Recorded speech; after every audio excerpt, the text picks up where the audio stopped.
You are not wearing order-to-shoot underwear. What does Lex's underwear look like? Not a question I ever thought I would have to answer on this podcast. If only we could take our love of reading to a new level. Well, I've always wanted to start a book club. Book club! For masochists and other deviants. Hello and welcome to the Book Club for Masochists, where we read and discuss all the genres and types of literature regardless of our actual interest in them. Every month, we read books of a new, randomly picked genre. Then on the podcast, we discuss our reading choices, experiences, opinions, appeal factors, and other related topics as friends and library workers. In this, episode 136, we're playing Hearts of Magic. Not at all book-related. There's probably books in there somewhere. It's sort of a book. Yeah, this is a book. Yeah, like it's a 36-page book. It's a published work. Yeah, I had to read a lot of words. Less words than a regular genre podcast? It's true. I'm Matthew. I'm a librarian in Las Vegas, Nevada, USA, which is located in the traditional homelands of the Nuwuvi Southern Paiute people, including the Las Vegas Paiute tribe and the Moapa Band of Paiutes. My name's RJ. I'm a librarian in Vancouver, BC, which is located on the traditional, ancestral, and unceded land of the Musqueam, Squamish, Tsleil-Waututh, and Stolo people. And my name is Megan. I am an archivist in the National Capital Region of Canada, which is on the unceded traditional territory of the Algonquin Anishinaabe. Anna is not joining us for this episode because she hates games. Doesn't hate, just would prefer not to participate. Like, there's a range there. I had my mouth full of water, so I couldn't come to Anna's defense faster. We offered to let her take this episode off. She did not refuse. Yes.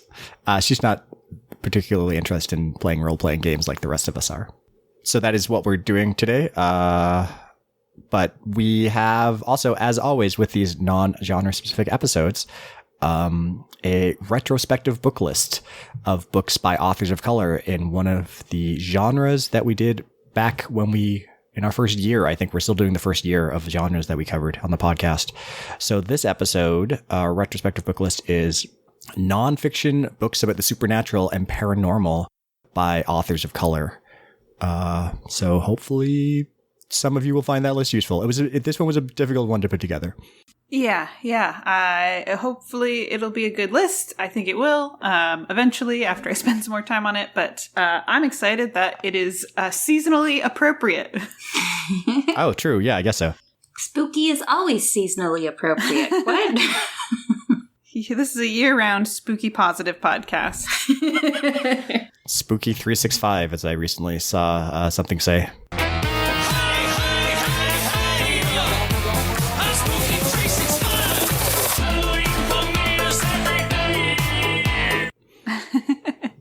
Yeah, should I go into the intro I wrote for Hearts of Magic? Yes, please. So, we are playing a game that I've mentioned on the podcast before in one of our media update episodes. This is a game that I've read and that I've listened to on another actual play podcast, One Shot, but it is a game I've never actually played before, so I'm very excited to try it out. And I'm especially excited to try it out with you guys because we've played some games together before, but not one quite as focused on socializing and social connections as this one. And also I sold this game to Matthew and Megan for this October episode because I mentioned that it has anarchist witches. And that it's sexy. It's sexy, yeah. Yeah, this is also a good pair for, we did our most recent episode before this one was our erotica episode. So it is spooky and sexy and hopefully will be delightful. At least the potential for sexy. Mm-hmm. Yeah. I suppose you could play without that, but there's more likely than other games to have that happen, I suppose. Yes, there is some suggestive content built into some of the game here.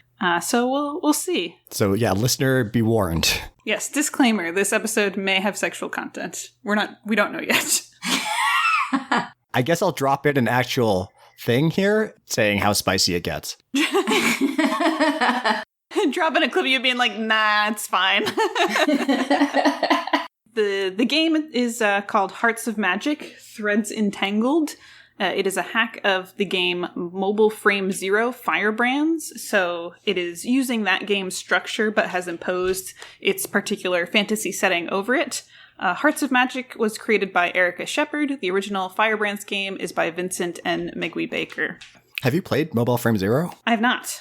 Is it about robots? I believe it is about robots. Okay. There's a lot of games about like mech pilots, and that sounds very mech pilot to me. Yeah, it does.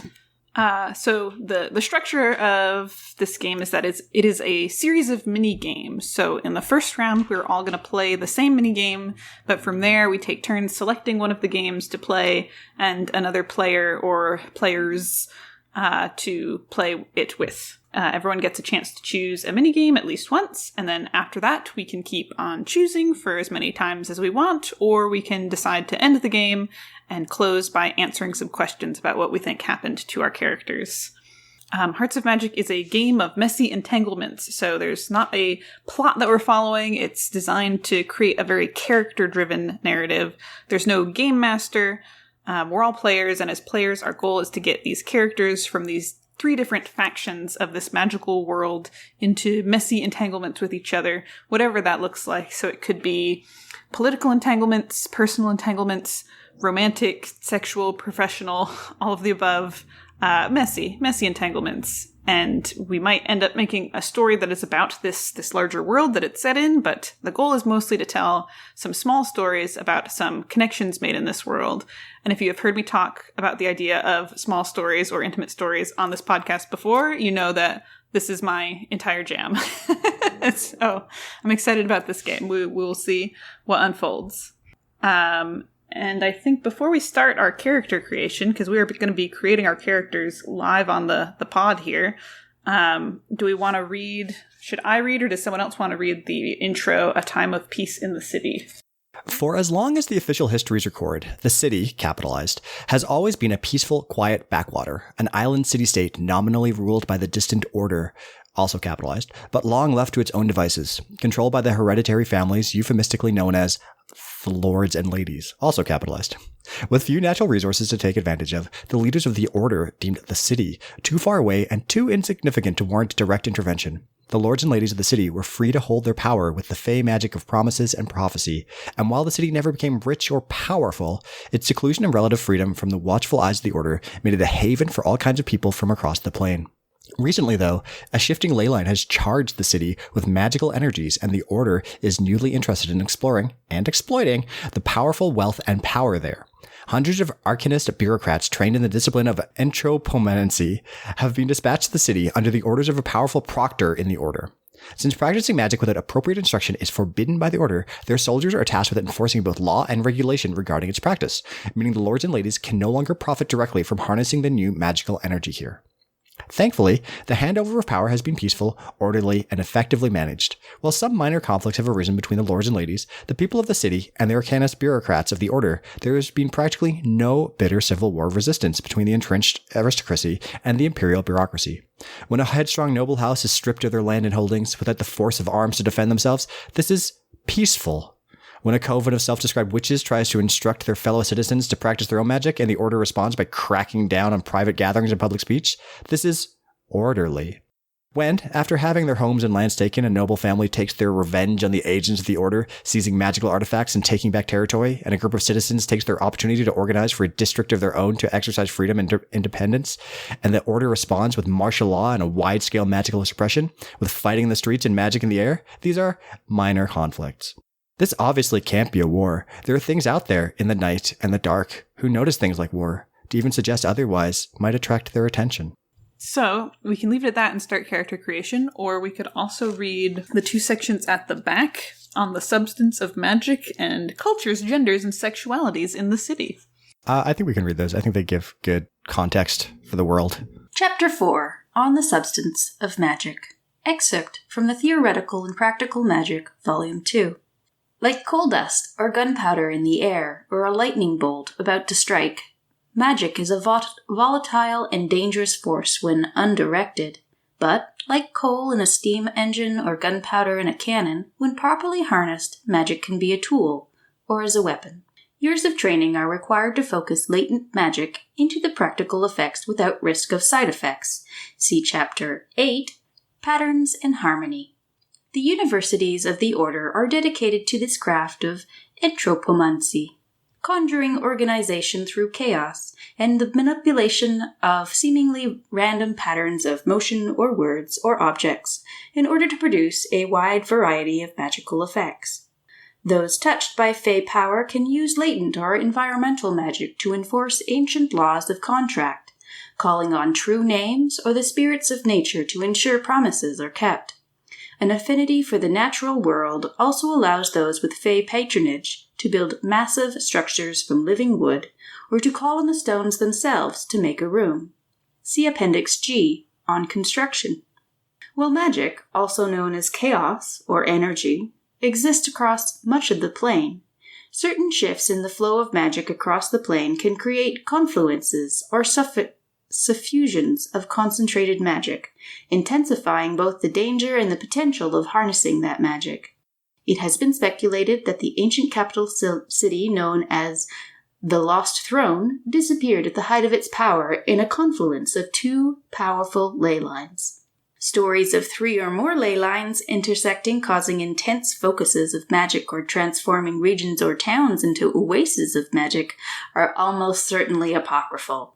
The consequences of such an alignment could be devastating for the region, or for anyone who were to harness this magic recklessly. See Chapter 19, Visitors, Witnesses, and Things Not to Speak of. Historical record is absent of any incursions of the scale that would inevitably occur if such intense concentration of magic were reached. The city lies at a crossroads between species, cultures, continents. Magic allows those with access to it to manipulate their appearance or body, and every day people from distant cities arrive on ships to trade, visit, or make a new home in this cosmopolis. Your options for your character are limited only by your imagination and by the tone of your game. The city is home to people of any type and any gender you can dream. Even among the lords and ladies, there are lords who are not men, ladies who are not women, and those among them who are neither.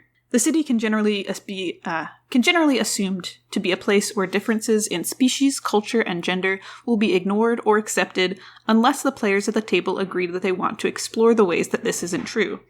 In other words, while exploring the experience of suffering, oppression can be an important part of playing games and telling stories together, games can also be a way to escape from the impression that many in the world face daily. Make sure you and your fellow players are on the same page about these things. Class differences, meanwhile, are an integral part of the faction structure of the city. Exploring the conflict between the wealth and nobility of the lords and ladies, the authority of the order, and the revolutionary instinct of the witches is encouraged, as is exploring what it looks like to be a powerless or down-on-your-luck noble, a disgraced bureaucrat, or a wealthy mage. While playing your character and framing scenes, remember that the object of the game is to create messy entanglements. Don't be afraid to let your characters fall for each other, steal time together, and otherwise get into mischief between them. But always, always make sure that all the players involved are comfortable.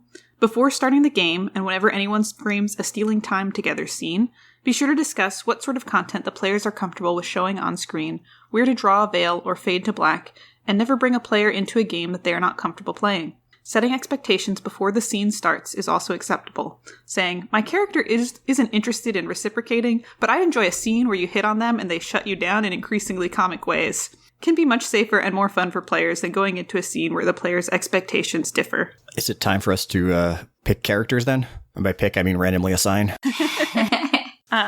So there's 3 factions, there's 3 of us. None of us have chosen a faction in advance. I think perhaps we're all shy about picking first. And so I thought we could either I'll maybe roll a 6-sided dice. That's a 6, that's me. So I'm going to be a lord and or lady. So I'll roll again. That's another 6. This dice is broken. That's a 3, so Megan is representing the order, the magical bureaucracy. And then I don't have to roll again, because Matthew, you are an anarchist witch. Hooray! Who would have thought? Who would have guessed? Fate really chose it. Let's flip to our faction sections and go through the instructions here.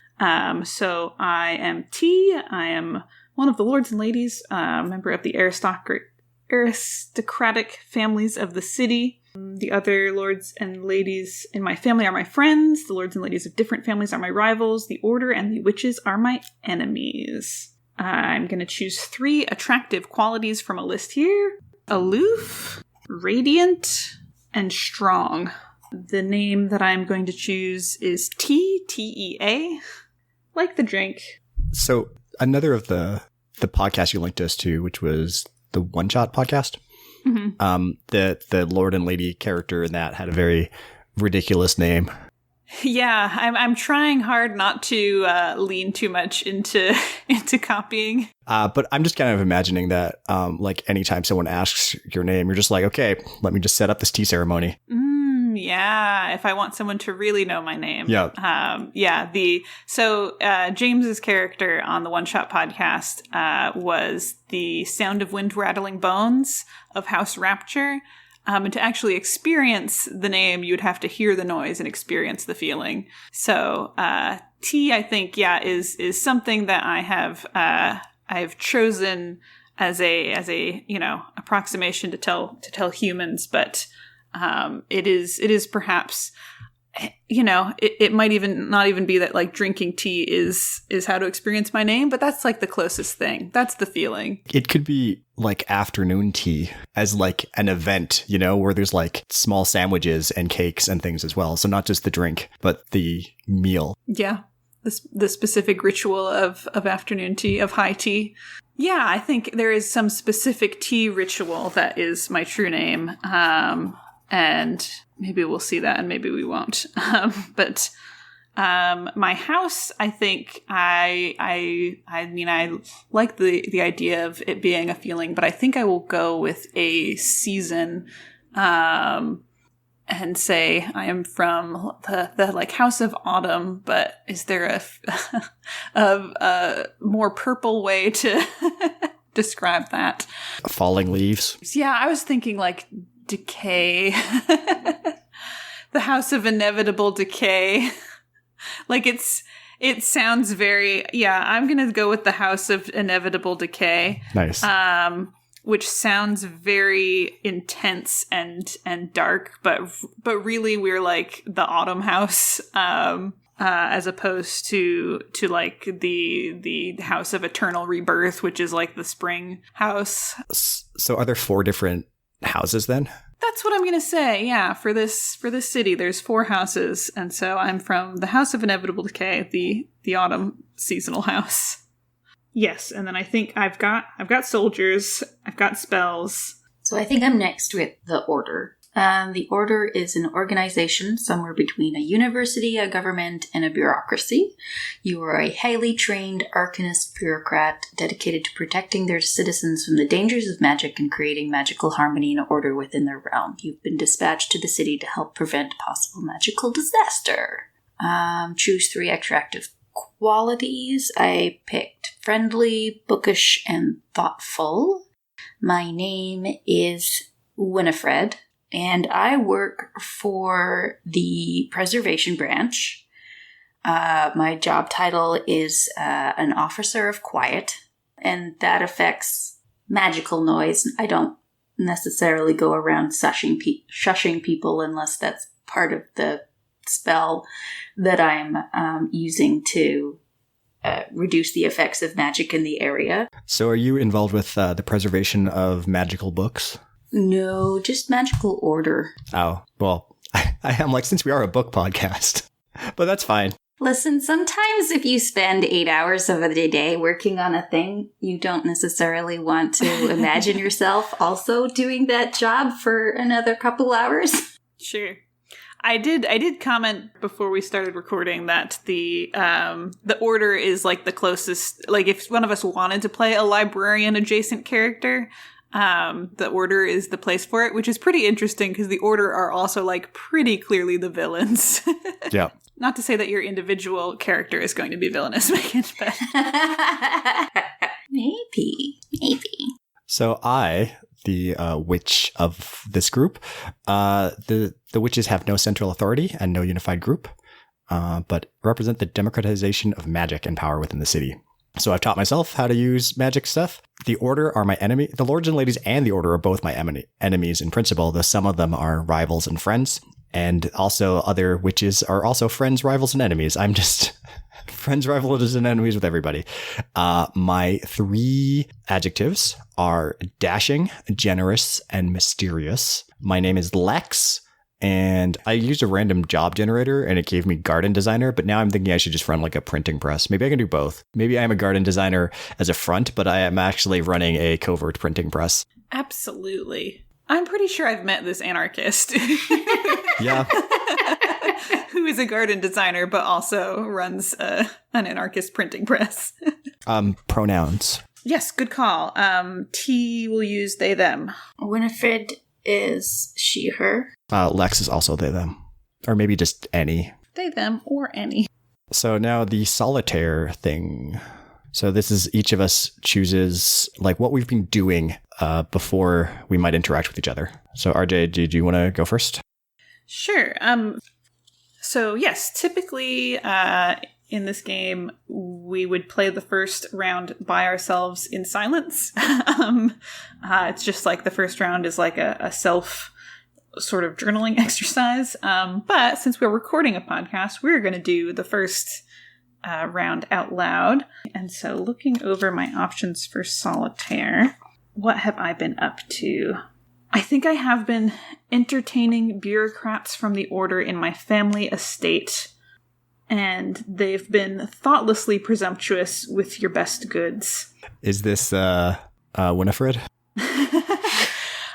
I mean, we could decide that Winifred was present for this. Yes, I think it's plural bureaucrats, so I imagine this maybe has happened more than once, and I have not been doing the tea ritual that is my true name. I'm, hold that a bit close to the chest, but I do think that I have been, when entertaining these bureaucrats from the Order, serving them drink and food that has a particular, ritual around it in the society of the Lords and Ladies. And I've been assuming since, these people are so about rules and order and such that they would observe and respect these rituals, and have been disappointed to find that they have been fairly ignorant of how to handle these items as I serve them.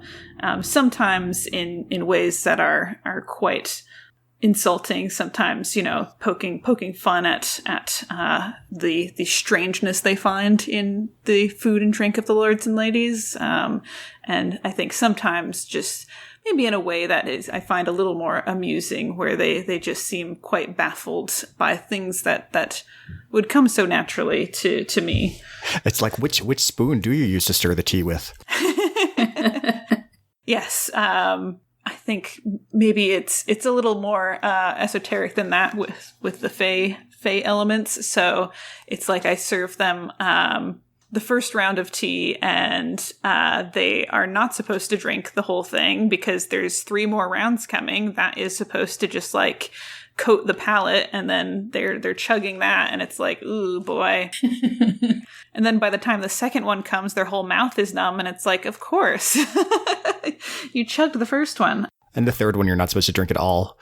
The third one, no. The third one is just crushed, decaying leaves in the tears of a widow, and you're just supposed to contemplate it. Someone definitely drank that and was upset. Somebody, yeah. Somebody drank that, and not only did it not taste good, they also were filled with yearning for the next several days. So it's just been a bit of a trial trying to entertain these folks. I think I'm probably not very high up in my family, hence why I'm doing like the serving of the food and drink. But I take some pride in that role, and have been a bit flustered and frustrated by the sort of incurious qualities that these humans are displaying. They have no interest in asking questions or learning when they encounter something they don't understand. So Because of these events, there's something about me, some detail of my mood, my actions, or my appearance that everyone else might notice. Decide what the detail is. The next game you play when the game asks, what do you notice about each other, say it. Should I say it now, or... You can wait. Okay. There's also, because of these events, there might be something, some news, gossip, or intelligence that everyone else has heard. Decide whether there is. Yeah, I mean, it might be the member of the order that is, like, filled with inconsolable yearning for several days. I think that probably has not necessarily helped the relations between the order and the lords and ladies. I like that the rumor is, like, no one can agree on what the yearning is for. Yeah. It's like, they're yearning for something. And it's just like, is it a person, a place, more widow tea? Right, yeah. Megan, do you think that Winifred was present at any of these events? Probably. I'm lower level, so not all of them, just some of them. You know how it goes. There's always a show of power, of force through numbers, and I'm not at the head of the table, so to speak. I'm in one of the secondary chairs that's not actually at the table. You're at the kids' table. Exactly. So, when I'm not, watching over tea ceremonies going askew, I've been patrolling. I'm part of the armed presence in the region, conducting inspections and seeing what's going on. And while I was doing this, a witch's spell went really badly, I would say. I think what they were trying to do was to clean out a pond of some kind of taint that was making people sick when they drank of it.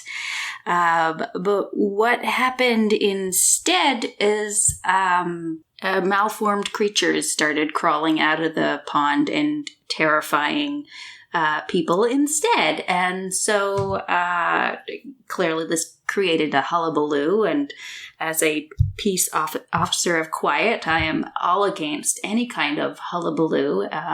Unless they have the permits. Listen, even if they had permits, there is still a limit to the decibel level of the hullabaloo that you're allowed to have in the residential area. So, keep it under control. I love that, like, there's malformed creatures of some sort crawling out of a pond, and you're upset that people are yelling about them. That's perfect. That's not like the main level of my upsetness, but there's a whole list of ordinances that has been broken here.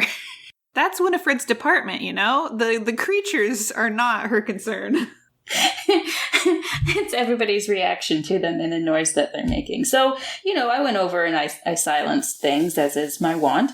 I don't know if the residents were necessarily happy with the way that I dealt with it, but I did fulfill the letter of the law, as well as tracking down the witch in question, because their fingers were all over it, and took them into jail, I guess. They'd come into custody. There's the word that I'm searching for. So I have been raiding factories and warehouses owned by the lords and ladies. Ooh. I've been casing these joints, as in the common parlance, during my landscaping, my gardening job. So when I'm dealing with, the gardens outside of the factories and things, I guess there's gardens and things outside of them. I'm seeing which ones are worth sealing, and there are dozens of crates of contraband in my home right now, visible to any who happen to look. It's all like paper and ink, because there's a lot of that has been shipped to the city, because the order needs a lot of it right now, but they're purchasing it through the lords and ladies, like companies, I guess. They're the ones that can supply it in this area. But I've stolen all of it, upsetting both the lords and ladies and the order at the same time, because the order can no longer print all of the documents that they need as part of their bureaucracy. And I'm using it to make, posters and handbills and pamphlets talking about how great DIY magic is. Excellent. So did either of you want to share anything else that is like the news, gossip, or intelligence that everyone has heard from your events? Or Is it just like the pamphlet? Well, I think like the theft is probably a known thing. Yeah. And is it the the malformed creatures in Winifred's case? Yeah, because now that they're less noisy, they're still around and people are having to negotiate with them. And so we're learning a new malformed creature sign language. That's nice. So I didn't realize they were intelligent malformed creatures. Listen, just because they crawled out of a tainted pond doesn't mean they're intelligent. Or not intelligent. Not intelligent, thank you. Excellent. Now we've all played solitaire. I'm going to look at my list of games. There's a chase, a conversation over food, a dance, a free-for-all, meeting sword to sword, an oblique discussion, stealing time together, weaving a spell. Oh, and a wizard battle. I think that's all of them? Yeah. I think since we've already established that Winifred and T of the House of Inevitable Decay have potentially met at one of these events, these meetings between the lords and ladies and the members of the order, I think I will choose for my first game a conversation over food. And I will choose Winifred as my partner. And I think likely I just, saw her looking awkward at the back of the room. And you're supposed to ask your chosen partner. Oh, you're right. I'm sorry. I thought I had to explain. No. Okay, so yes, I'll just read the rules for a conversation over food.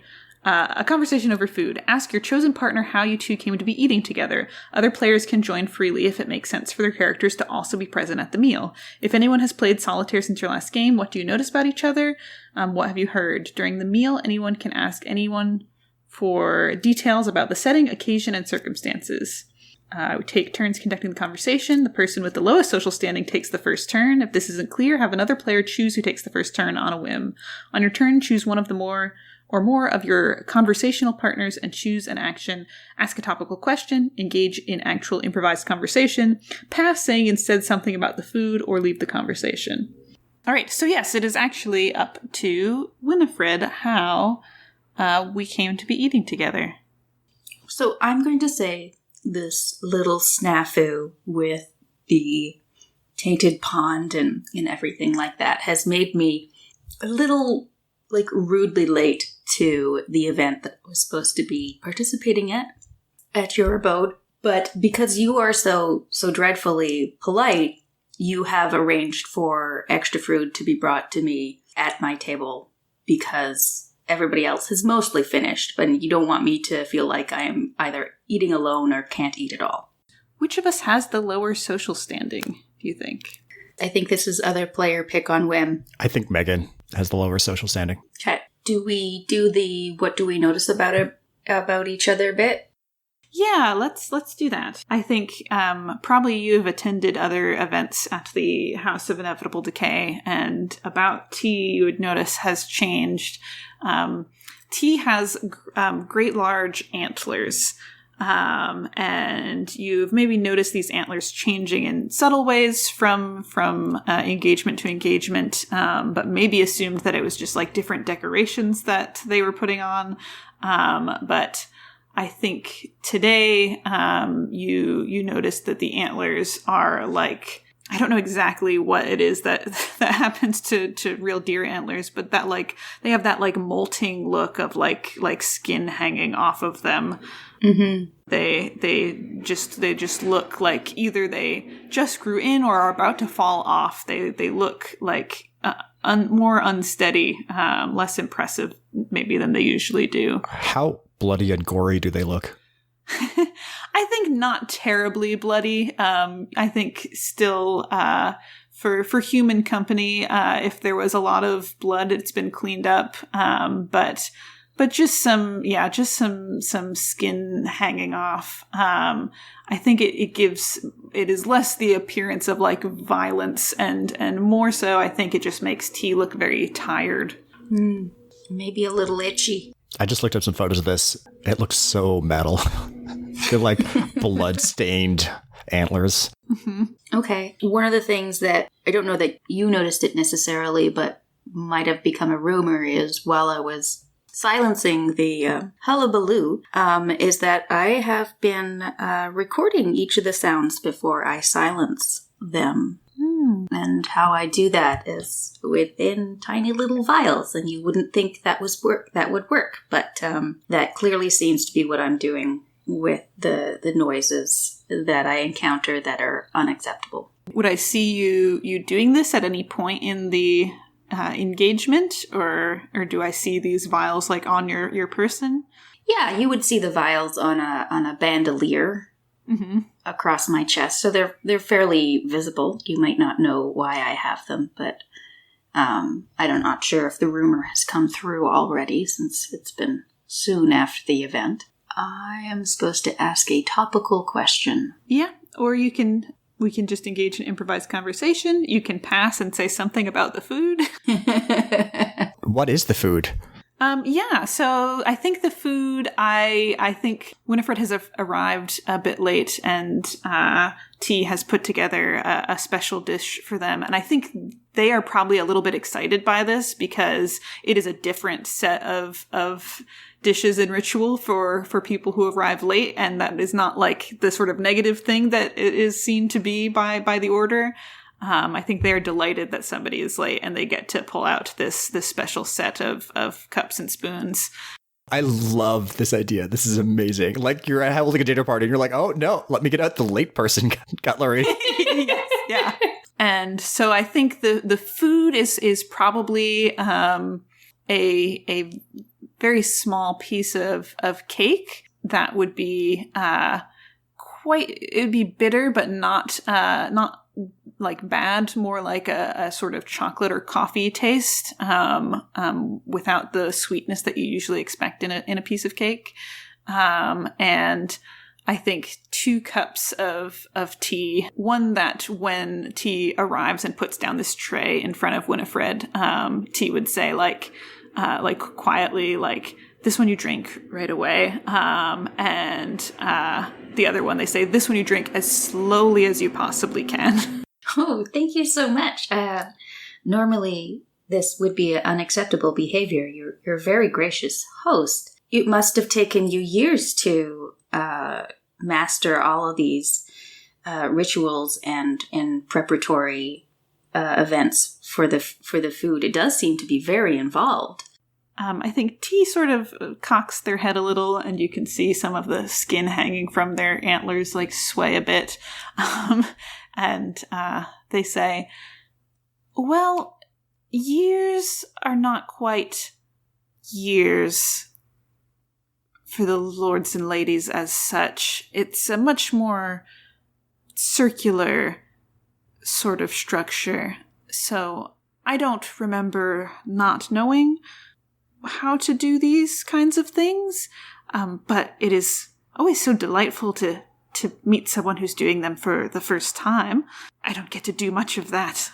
Happy to oblige.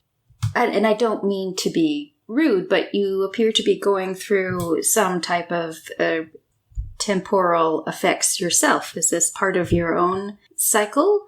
Are you referring to... Gestures at the antlers. Ah, yes. They're always changing. As, everything is. But, and I think T is maybe a little, maybe not embarrassed, but maybe a little reluctant to explain. I see. I have been rude. Say no more. Please tell me a little bit more about the different occasions you might bring different tea trays out to your guests. Oh, if someone is late, of course. If someone is early, if someone is with illness, they would get a separate set of dishes. If someone were to arrive with an unexpected guest, there's a different arrangement for that. I could keep listing these. I can see you have a very comprehensive approach to these kinds of things. What counts as a topical question? So we have a list of them, yes, on the next page. Oh. Do you want to ask one, or do you want me to ask one? Well, I was just struggling a little bit from that list. Yeah, so I will find a topical question to ask. I think probably I do not often have a one-to-one audience at these events. The first one is I make an ignorant social or diplomatic blunder. Do you let me recover gracefully, or do you hold it against me? We could count Winifred asking about T's antlers as being that, and T is going to let her recover gracefully. Yes, I think T is just delighted to have a human here that is ritually appropriate for us to have this one-on-one conversation, which is exciting. And they are getting to experience this particular ritual that happens so rarely with members of the Order for the first time, which is very exciting. I think. Also, Winifred is asking questions, which members of the Order so infrequently do of them. So I think the topical question that T is going to ask in response is, I'm feeling generous. What favor would you ask of me? Oh, well, I have to say, one of the things I'm excited to be here and experience is just a range of unusual noises. It's part of my research. It's a little bit of a side project, but I like to keep on it as much as I can. And I was wondering if there were perhaps someplace here around the city in which there are noises that you particularly enjoy, and if you would take me there. Yeah, I think T's eyes light up and they say, this is a wonderful favor, because it is also a favor to me. I will do this. Let's do this today. Sure. I believe I am free from my duties after this particular event, but if one of us gets caught up, then for sure within the next couple days we should go. It is a contract. Sounds great. Do you have any other host duties that you need to take care of? Well, the arrival of a late member of the proceedings does allow me some more flexibility, which I am also grateful for. But yes, I think the other members of my family would appreciate if I did the rounds, I believe humans call them. Well, if the rounds are what you are required to do, then please do not let me restrain you. But I think perhaps afterwards we should get out of here, as they say. It will be done. All right. Yeah, I think that's we can wrap that conversation over food there. And the scene where we go find that noise will maybe be a different game, a different mini game. Mm-hmm. And it is Winifred's turn to choose next. Okie dokie. I'm going to say... Wait, I should actually look at it before I say it. You don't have to. You can just pick one. I was thinking I would engage in a chase with Lex. Okay. Since they are sneaky. Only you and your chosen partner play. Choose which of you is the hunter and which is the quarry. So I'm chasing you, right? Sure. I don't know that you're chasing me at first, apparently. No, I don't think I think I'm probably the one being chased in this scenario. Okay. All right. So how did this chase come about? I'm going to say that it's actually you're on your way to your rendezvous with T, and you see me. You're only concerned with noisy things. So I'm going to be like yelling and giving out handbills about an event coming up later this week, a protest, a protest / music event that's happening soon. And so you see me doing multiple illegal things at the same time, and decide to give chase. I'm realizing that this will mean that you will be late for your rendezvous. I love it. Maybe T is even there and can see you doing this. That you have to make this decision. It's like, are you going to go and see T, or are you going to chase me down? I can't help it. I'm in a, official uniform still, and if I see T, I'll make a sign, and then I tear off after you. And I don't know if T understands, but I can't go against my duties. And you are like breaking 6 different rules all at the same time. It's like you were doing it on purpose to upset me. I don't know. So yeah, T could also follow if they wanted to. Can I? It's only you and your chosen partner play. It's fine, I think. I like the idea that this is on the way to our appointment. We've chosen a spot, and I was thinking that T, when they are moving through the streets, they are at the meetup spot, but they are not in the form that you saw them in, which was humanoid, but for these great large antlers and some other sort of uncanny details. But I think near your waiting spot, you would see like a very large deer with these great antlers, and maybe have a moment of like, is that who I'm meeting? But then this chase happens, and so I am just standing. I'm just being aloof. I am just standing and watching this unfold. So there's 4 challenges or admissions, and each one leads to somebody, either you or I, Megan, getting a coin. And then at the end, depending on who has more coins, that person escapes or gets captured. Okay. So I'm going to take off running. And at first what I'm going to do is I'm going to scramble up a rickety stairway on the side of a tall building nearby me. I'm going to say this is actually the city walls. And so you can follow me if you can keep up, but throw. So you flip a coin. On tails, the way is exhausting, and I gain a coin. So who has a coin to flip? You get to flip for everybody. So the challenge is, can I make it up the wall after you? Yes, or if you fall behind. Heads. I keep up.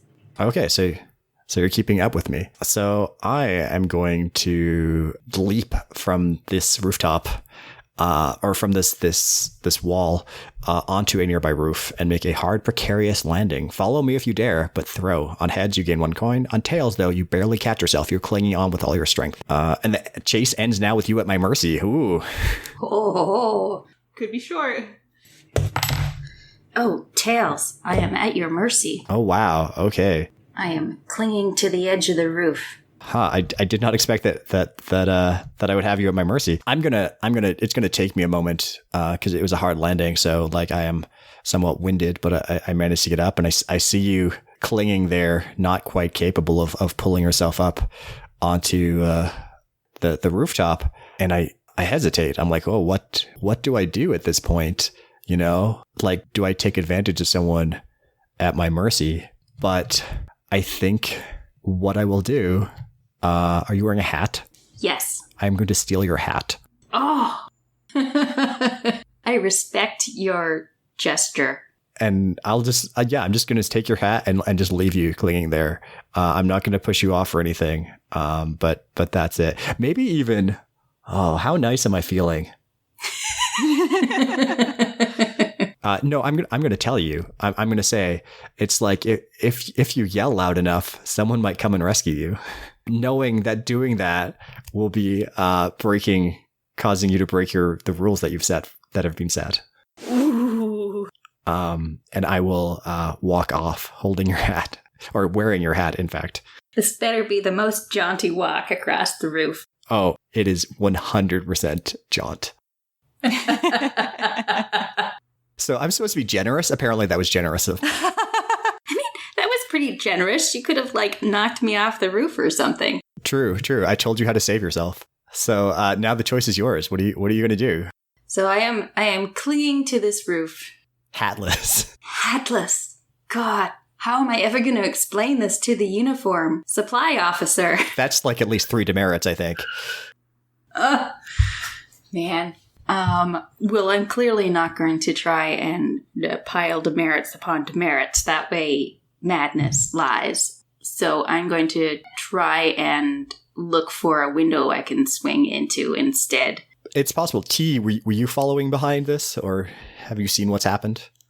I think you guys, you didn't go through a lot of stages of the chase. No. You've not gotten that far. And also, I have magic and can probably sense, I've made a contract with Winifred and so can sense where she is at any given time now.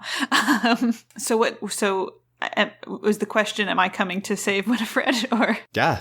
Yeah, so Lex walks off with the hat. Winifred is hanging there. Does Winifred make any noise or? Not any noises over the allowable levels. Mm-hmm. So, help. Could somebody give me a hand? I think you can hear, you probably can't hear because deer are very quiet, but if you were to look down at the ground, you would see that large stag deer looking curiously up at you. Well, I make an attempt to swing into a window, but I think I just miss the ledge and start to fall. I think in that case, you start to fall and then find yourself like everything very quickly goes black in a way that is concerning, but then you can get your sort of equilibrium back and feel that you're being gently placed on the ground. And as that blackness dissipates, you realize what had happened was that like hundreds of crows had like suddenly engulfed you and brought you gently to the ground and now are flying away. Oh gosh, that is delightful. I didn't die. And I didn't make too much noise. Just a great day.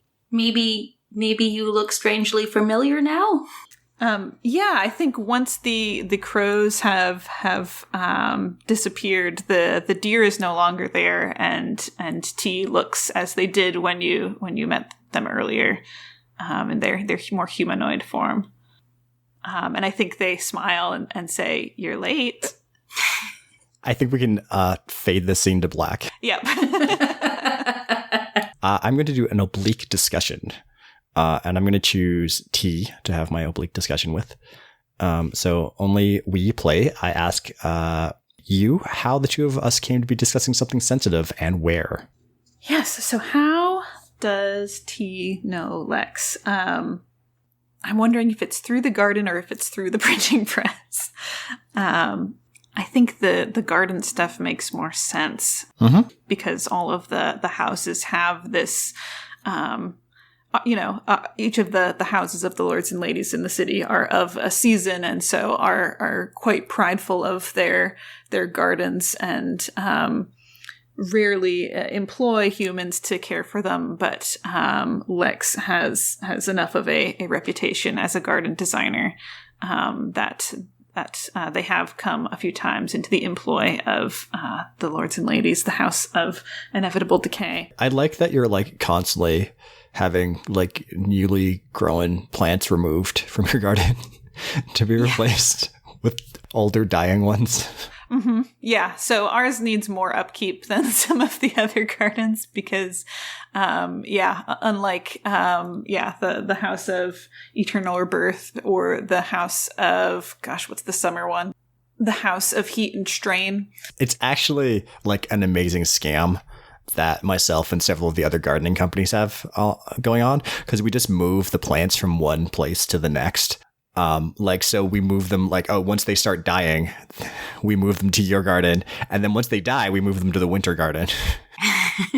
Yeah, I mean, I think that you all might think that's a scam, but as far as the lords and ladies concerned are like, yes, you understand. You get the point.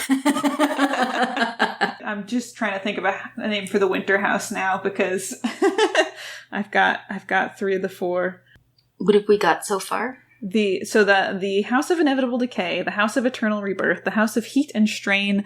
I think the winter house might just be the House of Wait. WAIT. So oblique discussion. So yes, we've met through the gardens of the House of Inevitable Decay. Why are we discussing something sensitive? I think Yeah, do you think it is something that Lex would have approached T about, or T would have approached Lex about? I'll say that I can be saying that I need somewhere to store equipment, and I'm looking at doing work for you in return for storage of equipment. Okay, great. And the equipment is the stolen. we won't say this during the actual scene, but I'm not saying what the equipment is. Okay. Great. Okay. We don't say it. Oh no, I already said it. Oh no. Okay. Choose a sensitive subject, but do not say it out loud. Okay, I'm so sorry. I've ruined the game. If anyone has played solitaire since your last game, what do you notice about each other? So, Lex, have we said you're solitaire, what we would notice? Oh, yes, we have not. Let's say that you're used to my fingers being stained green from plant stuff, and now they're like stained like black with ink. Okay. Where are we discussing this? I think we're probably in the gardens. Yep. And just walking. And probably other members of the House of Inevitable Decay are around, So we'll be a bit oblique. Also, so there are scandal tokens as part of this. Yes. And I believe that Megan will be giving those to us when they feel it is the appropriate time. I will just read the rules for conducting the discussion. You and your partner take turns. The player who chose the subject takes the first turn. On your turn, choose one of the following actions. Make a topical statement. Engage in actual improvised conversation. Avoid the subject, instead remarking on weather or decor. Or leave the conversation politely. Whoever called the meeting may not at any point discuss the chosen subject directly and must speak only in euphemism and metaphor.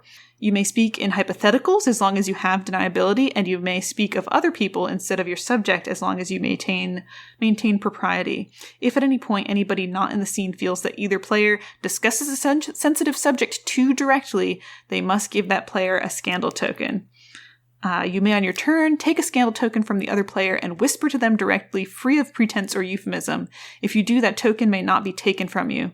The player whose token was taken may not respond directly, even by taking a token. If at any point a player holds 3 scandal tokens, the game ends, and the player who holds 3 scandal tokens must describe how their social standing, personal relationships, or general safety have suffered as a result of the ensuing gossip and scandal. Otherwise, the discussion ends when one of the players has left, or when both avoid the subject in a row. Yes, so Megan, if you think either of us are getting too direct around what the thing that we are actually talking about is, you can give us a scandal token.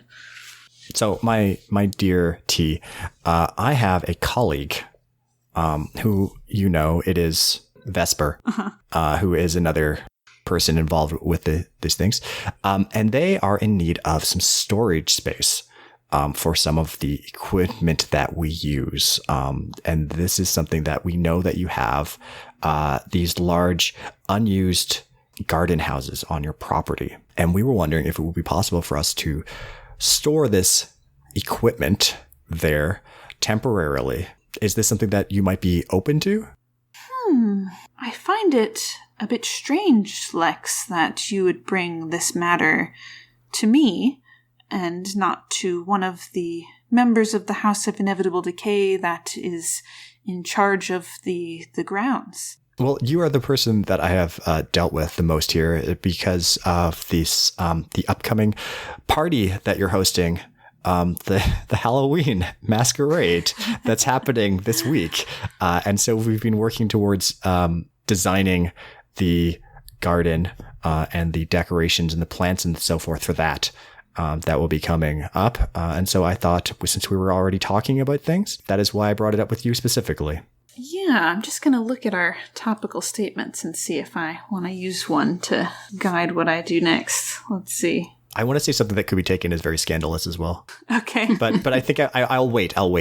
Okay. I think I will comment on the weather or decor to conceal a deeper message. And I will say, yes, I just hope that the weather stays calm for the Halloween engagement. It would be unfortunate if something were to disturb the tranquility of such an event and prevent me from hosting, as is my wont, and prevent you from being our gardener for the event if anything should disrupt as far as the weather.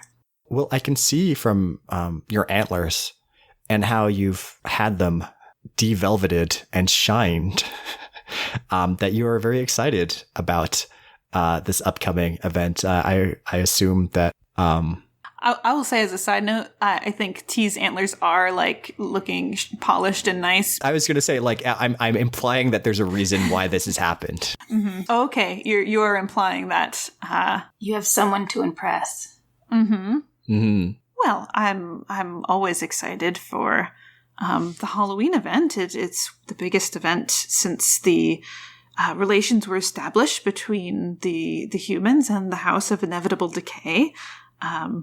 Halloween is the event that brings us closest together, and I do enjoy being closer with humans, or at least some humans. Well, I hope that... Oh my gosh, how do I even say this?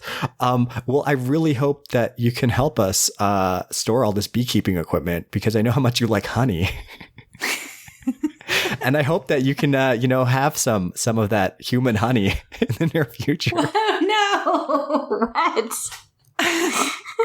Honey that humans provide to you, not that humans make, of course. That's ridiculous. Like that scandalous one way or the other. Are you giving Lex a scandal token? Yes. Fair. I'm going to count my previous statement that I enjoy being close to humans, at least some humans, as confess something precious with words you can deny later. Mm.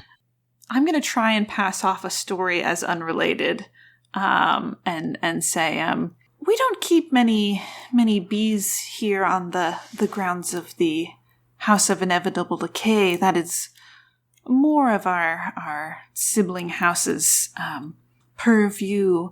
We did have a human once that built a house for bats, and was keeping bats on the property. And bats don't provide honey, but they do eat insects, and that's also quite valuable. Though sometimes you make friends with an insect and you don't want them to be eaten in particular, even if you're not that worried about insects in general. Who's the bat and who's the insect in this relationship? It's an oblique conversation, my friend. It very much is. Very well. I can see that this is not something that you're comfortable with, and I should not have brought it up in the first place. But let's just forget that this conversation even happened. Okay. Are you leaving the conversation politely? I failed to find the words you need and deny you wanted to speak of it at all is kind of what I'm going for here. Oh, okay. Sure. This was not something I should have brought up with you. It was my mistake. I will give a compliment that could be misconstrued. And I will say, Lex, I appreciate your cunning. You are not content to store your beekeeping equipment where you normally store all your gardening equipment. Not my beekeeping equipment. Let us be clear here. Whoever's it is, I think it makes sense that you would want it to be somewhere a bit more safe, perhaps, than your own, I don't know where you live, some kind of house, something with walls and a door. That you would want them on the lovely grounds of a powerful family that perhaps if someone were to get stung by a bee, then it would be our issue to deal with and not yours. I think that shows an understanding of the stakes of what can come with beekeeping. If you were to do this favor for me and my colleague, I would be happy to return the favor to you at some point. I think I'm going to take a scandal token from Lex in order to whisper to them directly, free of pretense or euphemism. And I will lean down and whisper, I can make an arrangement, but do you, in all your cunning, feel it's wise to make a contract with a member of my house? And you have to respond indirectly. This is not about written documents. This is just a conversation between two individuals. Is it possible for you that we could use this beekeeping equipment to help you in a near future endeavor? Is there something I can do with this beekeeping equipment that would help you in regards to, we're talking about, contract and printing, writing things down and everything. Is there something that maybe we could agree with that I could provide my colleague could provide to you in exchange for this favor that we're asking for? I think T of the House of Inevitable Decay will say, well, it was as I was saying about the gentleman with the bat house and the bats and the bugs. Sometimes bees can be very beneficial. All insects really have. They do tend to be able to go anywhere, and they can be seen as a portent and let people know that things are happening. Yes, and I think we are both agreed that bees have their uses and their benefits. But certainly there are other insects that we don't want in the garden who have not been in the garden for many centuries.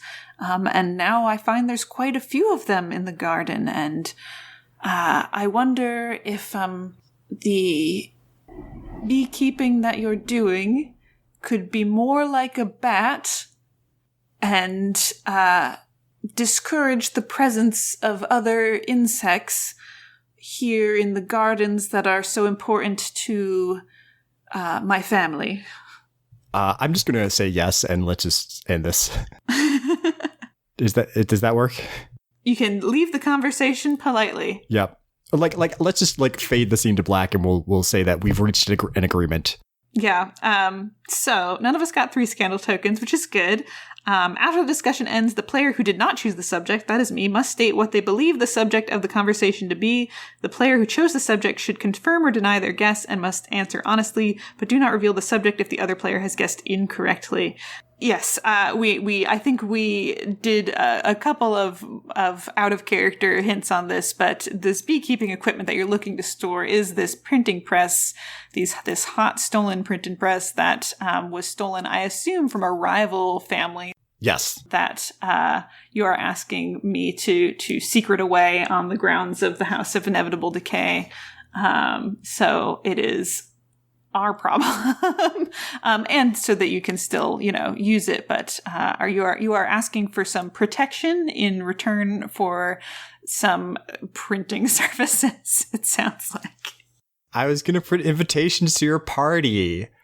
Uh-huh. And then deliver one to a certain somebody. Mm-hmm. And then maybe, deliver other ones that have other information to other people. Uh-huh. So they might not be able to attend this party. I think I introduced another oblique topic to this conversation, and we should maybe just leave it at that. That's an oblique discussion. That's hard. So... Dance.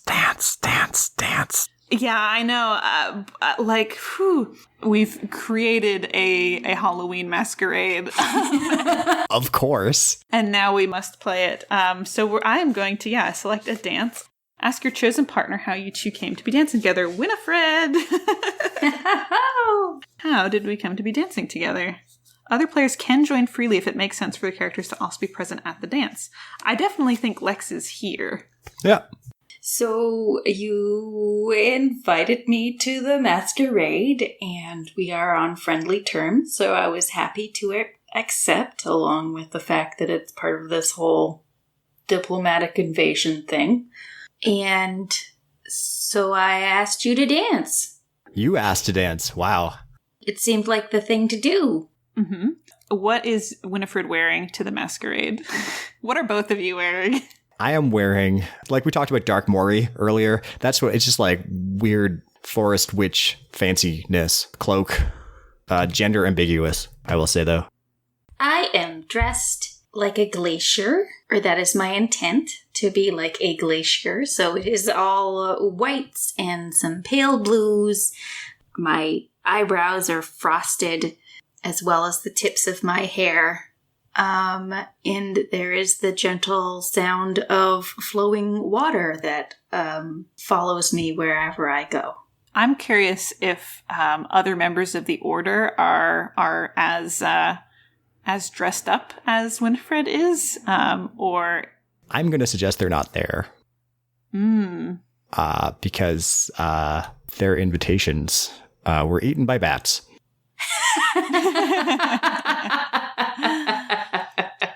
I love it. Yes, I think the House of Inevitable Decay, my other relations, we have always invited since human relationships were established, invited select members of the human public to this event and intended to host the Order this year. And I think there's pretty much neutral reaction across the board on the House of Inevitable Decay on the fact that none of them are here. I think they are nobody's asking why. Like everyone's like, all right. I think maybe not even that they're not here. They're somewhere else that does not have a party. They're like at the pond with things that squelch out of it. Yeah, I wonder if they are somewhere either. Somewhere that the creatures that emerged from the water have gathered. If they've been directed there or somewhere else that's sort of vaguely dangerous. I think they're actually discussing a new section of the rulebook to deal with the squelchy creatures. Mm-hmm. I feel like that's what would end up happening. So I think, as far as what T looks like, they are so all over their antlers. Their antlers are bare and polished, but you can't really see their antlers because they are engulfed in this mass of moth nests. If you've ever seen up in trees, like nests of moth, like eggs or cocoons, that is all up in their antlers. And then rather than wearing clothes, I think usually they wear some semblance of human clothing, unless they are a deer or naked. But for this event, because they are entertaining humans, they are wearing less of a semblance of clothes than usual. They are dressed in moths, so just hundreds of tiny moths are clung to them, covering the various zones. That's delightful. Yeah, and as I say, I think both T and the other members of the House of Inevitable Decay just kind of not talking about the fact that the Order didn't make it. Just sort of behaving as if nothing is amiss. And let's talk about our dance. So Winifred, you approached T. I have some questions for you. First to Winifred, how long have you been here? Have you just arrived? I've been here for about 20, 30 minutes. Okay, so long enough for you to realize that no one else from the Order is showing up. How have you been asked to dance, and have you danced before this dance? Or have you been asked and just declined? I don't think anyone has asked me to dance. I don't think being the Order makes me overwhelmingly popular. Although I think maybe my costume maybe draws some looks or some ears, depending. So the worst dancer asks the first question. Who is that? One of you two. I'm going to say Winifred, because the variation that T's party uses is unfamiliar, so I'm a half a step behind sometimes. So you get to ask the first question then. Yes, and note for this game, we only get to ask each other 2 questions, and then the dance ends. So I clearly lose my place in the dance. Do you let me stumble, or do you draw me back into place? I'm going to interrupt here very briefly and say that the reason you have lost your place is because I've instructed my friends in the band to play slightly over the limit of what is allowed to be played, the loudness of it, because I've recognized who you are and know that this will annoy you. Man, you knew they were going to invite me. Yes, I did. But I did not know it was you until you showed up, because I did not know your name. Mm-hmm. Oh, at least you didn't wear the hat. I'm going to wear this stolen hat. Oh, that would have been such a good costume, though. If you dressed as a member of the Order, that would have been so funny. Oh, I've missed my chance. Oh, darn it. No, I want to change my costume. I'm going to say I'm dressed up like a member of the Order. I'm wearing your hat. Yes.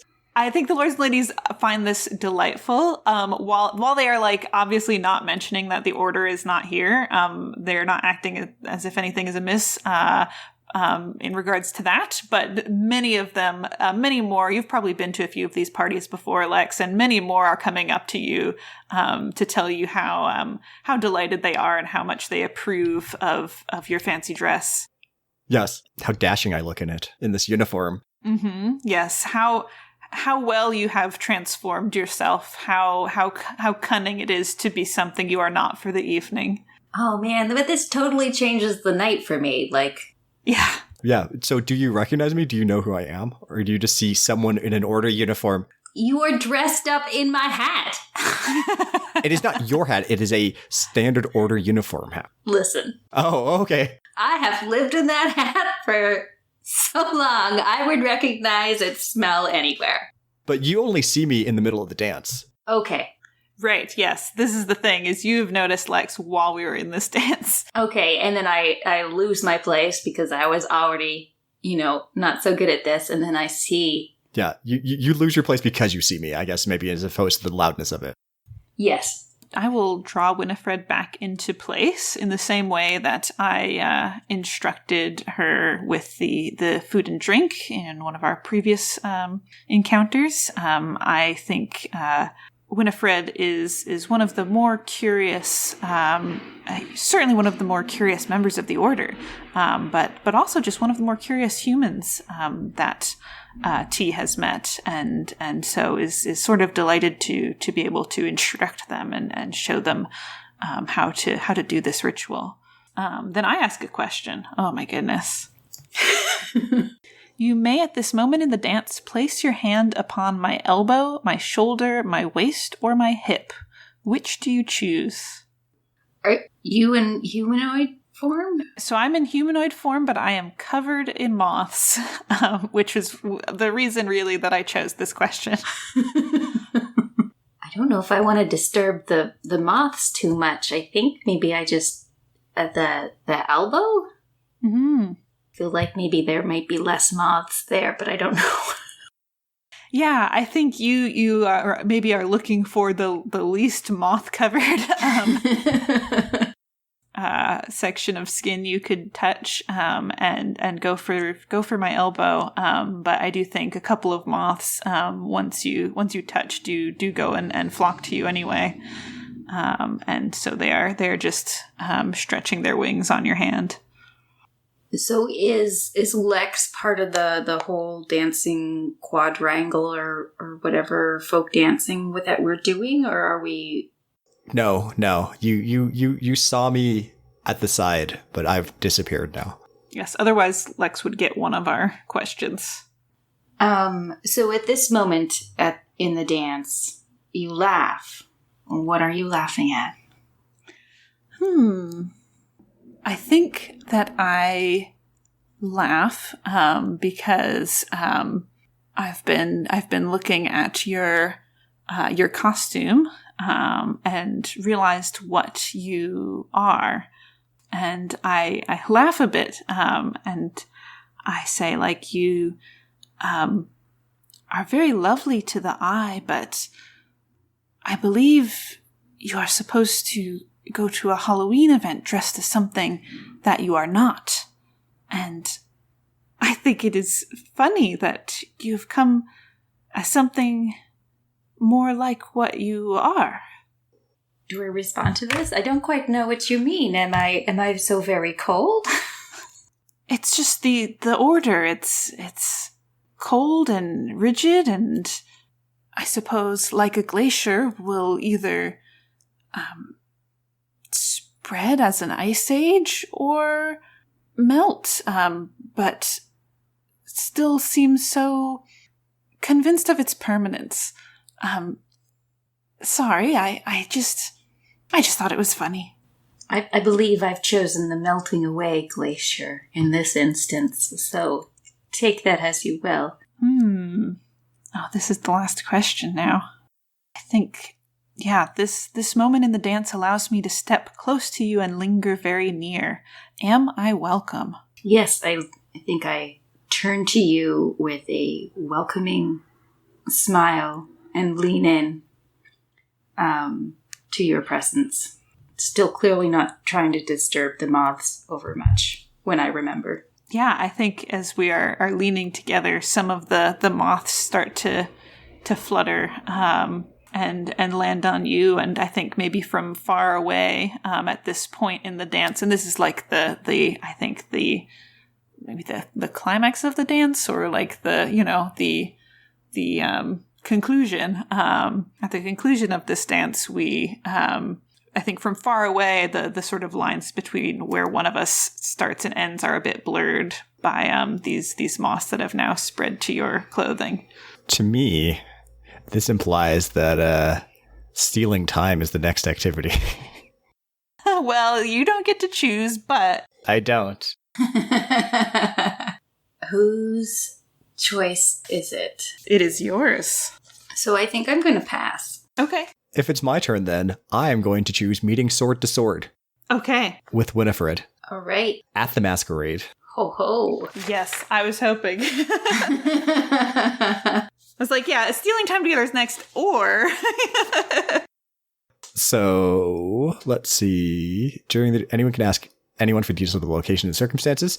How do you think we've met? Are we in the middle of the dance floor? Did you just come up to me at the punch bowl and, confront me? I feel like probably you were, out on a balcony somewhere, and I was out to get some air when I saw you, and I was like, that is my hat. You're that troublemaker. I'm going to start writing you a noise pollution ticket for yelling this at me. Which I'm sure just upsets you even more. So to open the duel, ask a leading question. The better with the sword begins. If you don't know which of you that is, throw a coin. Take turns asking questions back and forth. After the third question, either of you can choose to ask one of the closing questions instead. At any point during the duel, feel free to narrate using your magic or ask or answer leading questions. This may explain how you escape harm or how you come to have the position described in the leading question. Remember that your magic may be dangerous to you as well as your opponent, and that there may be ways your magic is advantaged or disadvantaged by the circumstances of the duel. So, who goes first? The better with the sword begins. I think you're the better with the sword. And I assume you have one under your glacier costume. Yes, standard issue. You know how it is. Sure, of course. I mean, you have a sword as well, so. Yep.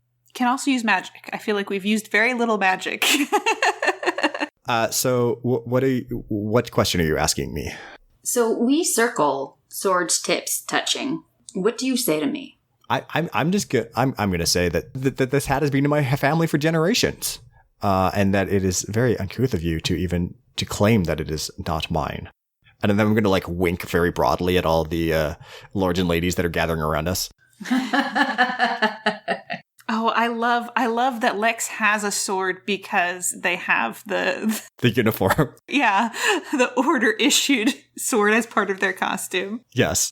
So I am going to use magic at this point, I think. I think I'm going to have moths fly away with pieces of your costume. As I dodge your blade strokes. Oh, this is complete nonsense. That's what's happening. Well, what is your costume made of? It's very... It's just fabric. So yeah, but there's less of it now, I guess is what I'm saying. So if you're using magic to ask or answer leading questions, so which question does that relate to? It's what do you do? Okay. I am just furious at your disrespect. So you don't even notice. Well, I noticed, but I feel like it's part of your whole shtick. You're just like a brat. And you're trying to get me really mad, and I am kind of mad, but also kind of aware that you're just kind of making me mad because I am the authority and you get to poke fun at me. Yes. This whole thing is ridiculous, but we started it, so now what do I do? So I take this opportunity. I have my sword's point at your clavicle. Do you submit or do you twist away to rejoin the fight? I'm going to twist away. Of course you are. Yes, obviously. So I'm clearly not very good with a sword. So I'm like dodging all your attacks and using magic things to prolong this fight as long as possible.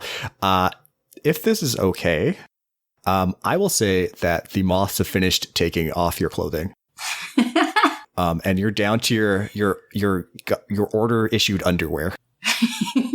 I think I will interject and say that that because your magic may be dangerous to you as well as your opponent, and because these moths are of tea, I think they don't only they're taking mine as well. They start taking your clothes as well. Yes. And they reveal that I'm not wearing order issued underwear. You are not wearing order issue underwear. What does Lex's underwear look like? Not a question I ever thought I would have to answer on this podcast.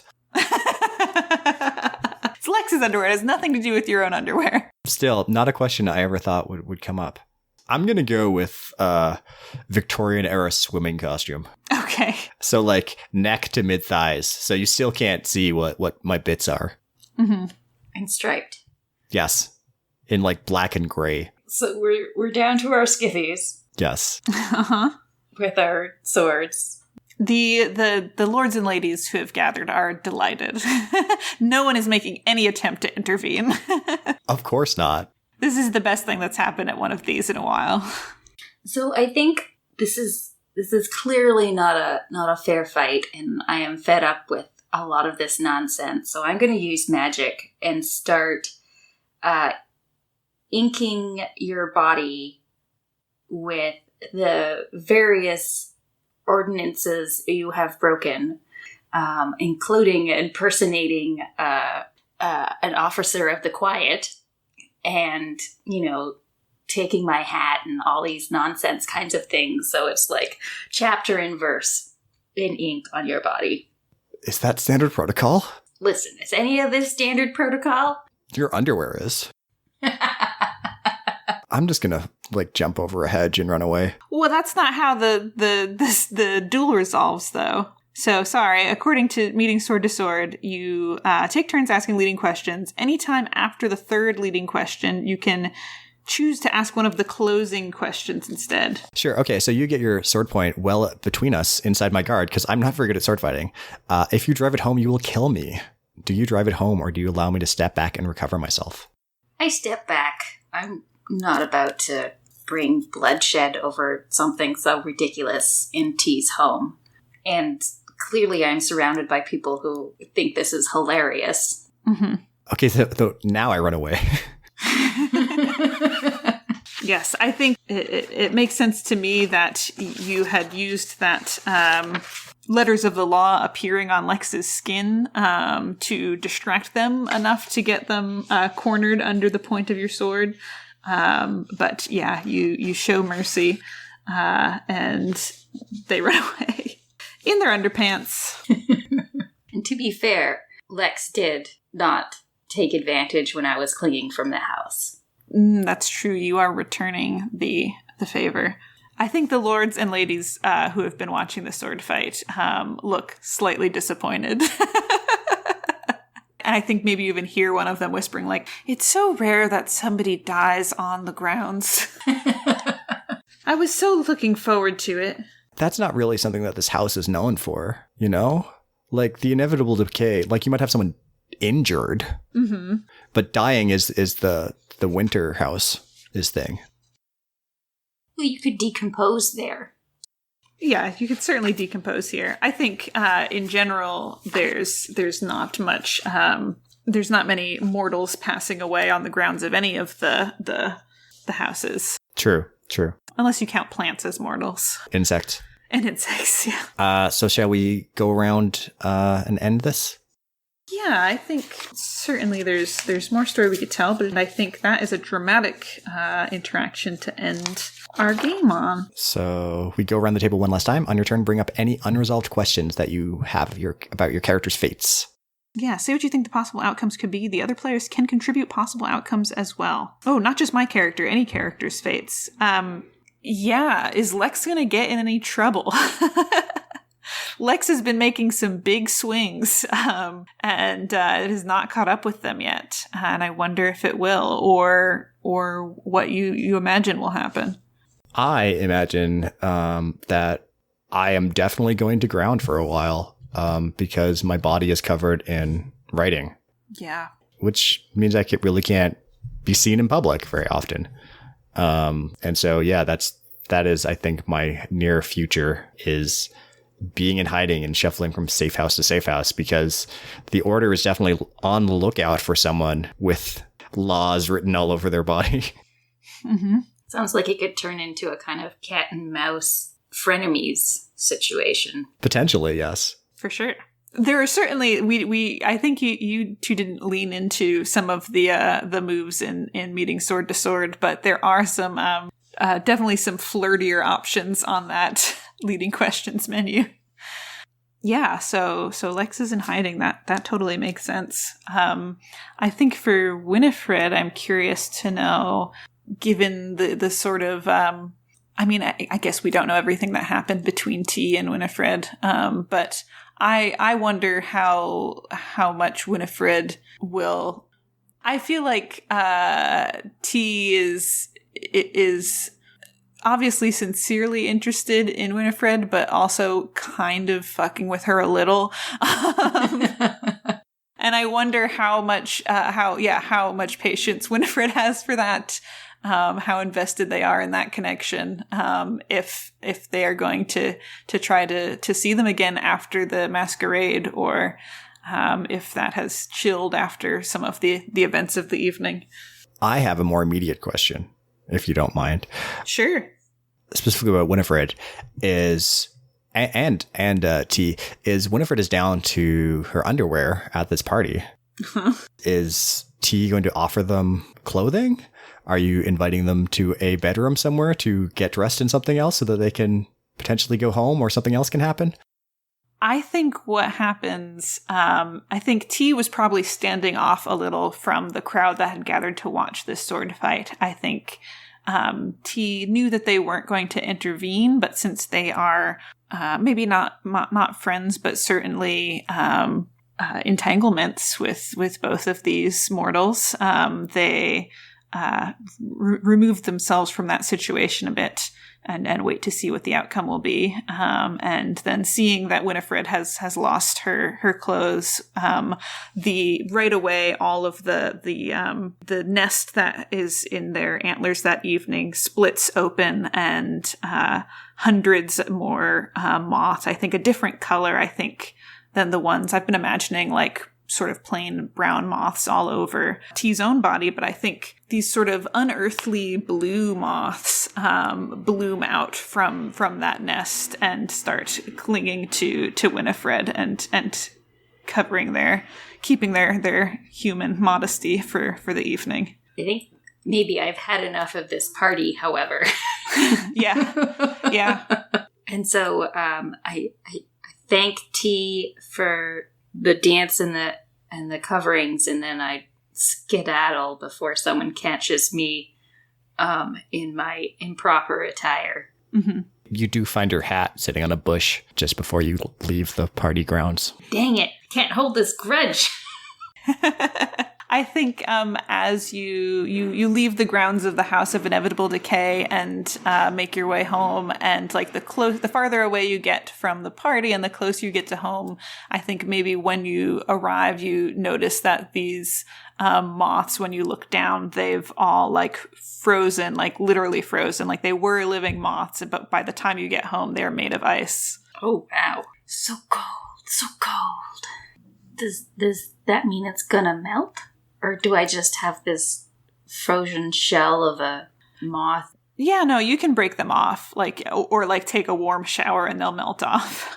Okay. Do you think that Winifred gets a talking to or many demerit points from the events of the night that have occurred? Nobody knows.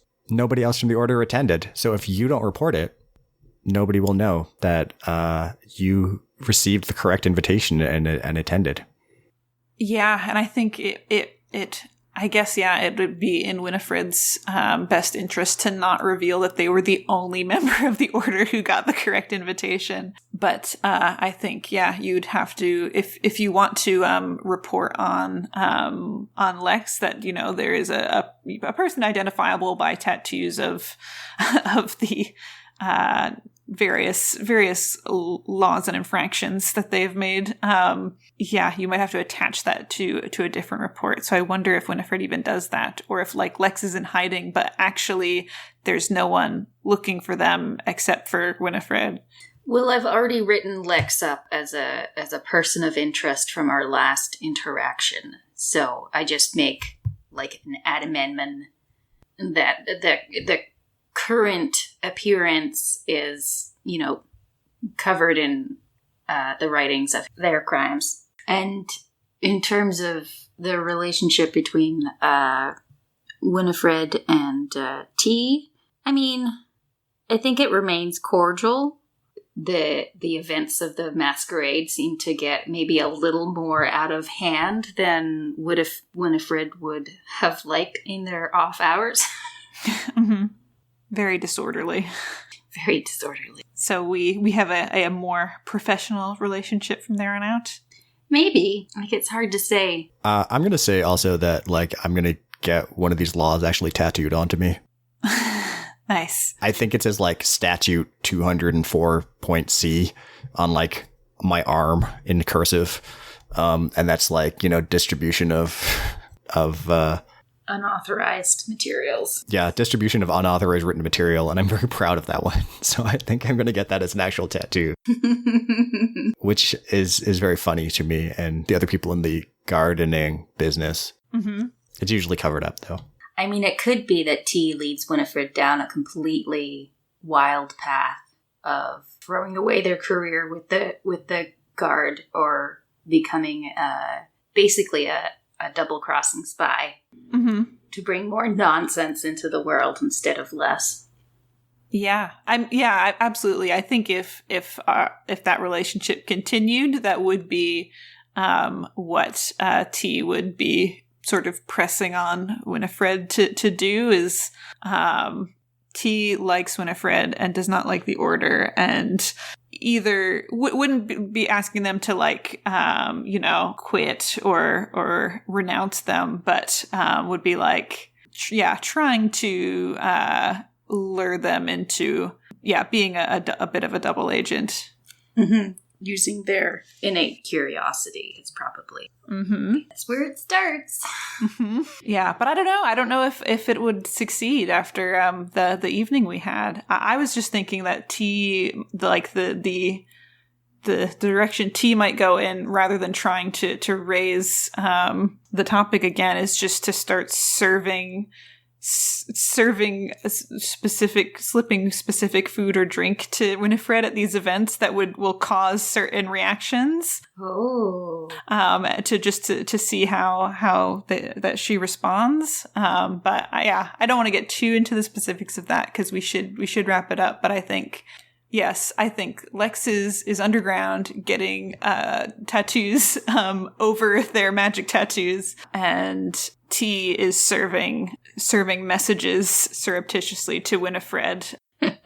And with time, We will see whether or not that will result in anything. Yeah, are there any other questions that we have? I'm also using the printing press to publish scandalous fan fiction about unnamed order officials and members of the Lords and Ladies. Oh, I love that. Oh, you're doing a gossip rag.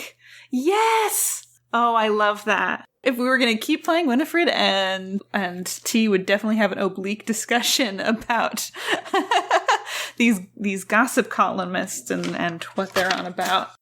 That was Hearts of Magic. If we ever played it again, it could go totally differently. And that's the fun of tabletop games. Thanks for listening to this episode of the Book Club for Masochists. Find us on Apple Podcasts, Stitcher, Google Podcasts, and Spotify. Like, rate, subscribe, leave a review, and help other people find the show. Let us know if you like these game-playing podcasts that we do occasionally. Mm-hmm. For all our URLs and social media accounts, the 4 on our name is a numeral. You can go to our website at bookclub4m.com, join our Facebook group at facebook.com/group/bookclub4m, and find us on Twitter or on Instagram at bookclub4m. Our email address is bookclub4m@gmail.com. And thank you to the person TNT who just sent us a very nice email recently. On our website, you can find show notes that will provide links to things we mentioned, social media info for everyone who appeared in this episode, and our genre-based book list titles by authors of color. You can suggest a genre or title for us to read, or request a recommendation from us. We have a form you can fill out on our website. We can't promise we'll read your suggestion, but if you ask for a recommendation, we will give you one. All opinions are our own and do not reflect our places of employment if they exist. Our theme music is To Arrakis by Dark Sun from the Free Music Archive. New episodes are the first and third Tuesday of every month. Join us again on Tuesday, November 2nd, when we'll be discussing the nonfiction genre of music. Then on Tuesday, November 19th, we'll be talking about Adaptations of Books.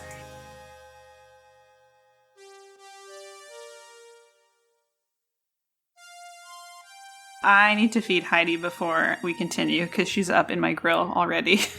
Be right back. Heidi, let's go.